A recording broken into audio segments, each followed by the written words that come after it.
ವಸ್ತುನಿಷ್ಠತೆ, ವಿಶ್ವಾಸಾರ್ಹತೆ, ನಿಖರತೆಗಾಗಿ ನೋಡ್ತಾ ಇರಿ ನ್ಯೂಸ್ ಪುತ್ತೂರು, ಜನಮನದ ಪ್ರತಿಧ್ವನಿ. ಶುಭ ಮುಂಜಾನೆ. ನಾನು ಶ್ರೀಮ. ಇಂದಿನ ಮುಖ್ಯಾಂಶಗಳು: ರಸ್ತೆ ದಾಟುತ್ತಿದ್ದ ವೇಳೆ ಮಹಿಳೆಗೆ ಸ್ಕೂಟರ್ ಡಿಕ್ಕಿ, ಮಹಿಳೆ ಮೃತ್ಯು. ಮಹಿಳೆಯೊಬ್ಬರು ರಸ್ತೆ ದಾಟುತ್ತಿದ್ದ ವೇಳೆ ದ್ವಿಚಕ್ರ ವಾಹನ ಡಿಕ್ಕಿಯಾಗಿ ಸಾವನ್ನಪ್ಪಿದ ಘಟನೆ ಬಿಸಿ ರೋಡಿನಲ್ಲಿ ನಡೆದಿದೆ. ಉಪ್ಪಿನಂಗಡಿ ನಟ್ಟಿಬೈಲು ನಿವಾಸಿ ಕೆ ಸದಾರಾಮ ಎಂಬವರ ಪತ್ನಿ ಸರಸ್ವತಿ ಮೃತಪಟ್ಟವರು ಎಂದು ತಿಳಿದುಬಂದಿದೆ. ಸೋಮವಾರ ಬೆಳಗ್ಗೆ ಎಲ್ಐಸಿ ಕಚೇರಿಯಲ್ಲಿ ಕೆಲಸ ಮುಗಿಸಿ ಉಪ್ಪಿನಂಗಡಿಗೆ ತೆರಳಲು ರಸ್ತೆ ದಾಟುತ್ತಿದ್ದ ವೇಳೆ ಸ್ಕೂಟರ್ ಡಿಕ್ಕಿ ಹೊಡೆದಿದೆ. ಈ ವೇಳೆ ತಲೆಯ ಭಾಗಕ್ಕೆ ಗಾಯಗಳಾಗಿದ್ದು, ಕೂಡಲೇ ಅವರನ್ನ ಸಮೀಪದ ತುಂಬೆಯಲ್ಲಿನ ಆಸ್ಪತ್ರೆಗೆ ಕರೆದೊಯ್ಯಲಾಗಿದೆ. ಅಲ್ಲಿಂದ ಹೆಚ್ಚಿನ ಚಿಕಿತ್ಸೆಗೆ ಮಂಗಳೂರಿನ ಆಸ್ಪತ್ರೆಗೆ ಕರೆದೊಯ್ಯಲಾಯಿತು. ರಾತ್ರಿ ವೇಳೆ ಚಿಕಿತ್ಸೆಗೆ ಸ್ಪಂದಿಸದೆ ಮೃತಪಟ್ಟಿದ್ದಾರೆ. ಅಕ್ಷಯ ಕಾಲೇಜಿನ ಎನ್ಎಸ್ಎಸ್ ಶಿಬಿರ ಸಂಪನ್ನ. ಅಕ್ಷಯ ಕಾಲೇಜಿನ ರಾಷ್ಟ್ರೀಯ ಸೇವಾ ಯೋಜನೆ ಘಟಕಗಳ ವಾರ್ಷಿಕ ವಿಶೇಷ ಶಿಬಿರವು ದಕ್ಷಿಣ ಕನ್ನಡ ಜಿಲ್ಲಾ ಪಂಚಾಯತ್ ಹಿರಿಯ ಪ್ರಾಥಮಿಕ ಶಾಲೆಯ ಮೇಗಿನಪೇಟೆಯಲ್ಲಿ ಯಶಸ್ವಿಯಾಗಿ ನಡೆಯಿತು.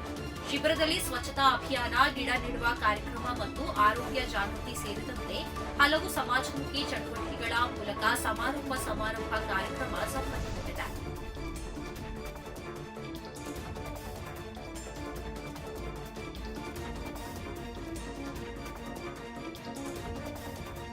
ಪುತ್ತೂರಿನ ಡಾಕ್ಟರ್ ಸುರೇಶ್ ಪುತ್ತೂರಾಯರವರಿಗೆ ಮಾತೃವಿಯೋಗ.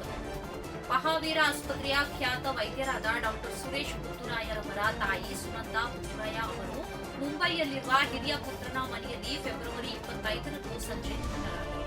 ಸುನಂದಾರವರು ಕಿರಿಯ ಪುತ್ರ ಡಾಕ್ಟರ್ ಸುರೇಶ್ ಪುತ್ತೂರಾಯರವರ ಮನೆಯಲ್ಲಿ ವಾಸವಿದ್ದು, ಕೆಲ ತಿಂಗಳ ಹಿಂದೆ ಮುಂಬೈಯಲ್ಲಿ ಇಂಜಿನಿಯರ್ ಆಗಿರುವ ಹಿರಿಯ ಪುತ್ರ ಗೋಪಾಲಕೃಷ್ಣರವರ ಮನೆಗೆ ತೆರಳಿದ್ದರು. ಮೃತರು ಪುತ್ರರಾದ ಗೋಪಾಲಕೃಷ್ಣ ಪುತ್ತೂರಾಯ, ಡಾಕ್ಟರ್ ಸುರೇಶ್ ಪುತ್ತೂರಾಯ, ಪುತ್ರಿಯರಾದ ಶಶಿಕಲಾ ಸಾಮಗ್ರಿ, ಧರ್ಮಸ್ಥಳ ಎಸ್ಟಿಎಂ ಕಾಲೇಜಿನ ಸಹ ಪ್ರಾಧ್ಯಾಪಕಿ ಹರಿಣಿ ಪುತ್ತೂರಾಯ, ಸೊಸೆಯಂದಿರಾದ ಡಾಕ್ಟರ್ ಸ್ವಪ್ನ, ಡಾಕ್ಟರ್ ಆಶಾ ಪುತ್ತೂರಾಯ ಹಾಗೂ ಮೊಮ್ಮಕ್ಕಳನ್ನಾಗಲಿದ್ದಾರೆ.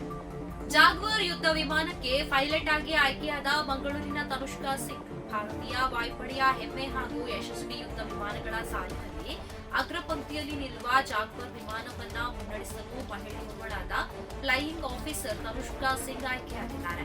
ಜೊತೆಗೆ ಜಾಗ್ವಾರ್ ವಿಮಾನವನ್ನ ಮುನ್ನಡೆಸುವ ಮೊದಲ ಮಹಿಳೆ ಎಂಬ ಹೆಗ್ಗಳಿಕೆಗೆ ಪಾತ್ರರಾಗಿದ್ದಾರೆ. ಪ್ರತಿದಿನದ ಸುದ್ದಿಗಳಿಗಾಗಿ ನೋಡ್ತಾ ಇರಿ ನ್ಯೂಸ್ ಪುತ್ತೂರು, ಜನಮನದ ಪ್ರತಿಧ್ವನಿ. ಧನ್ಯವಾದಗಳು.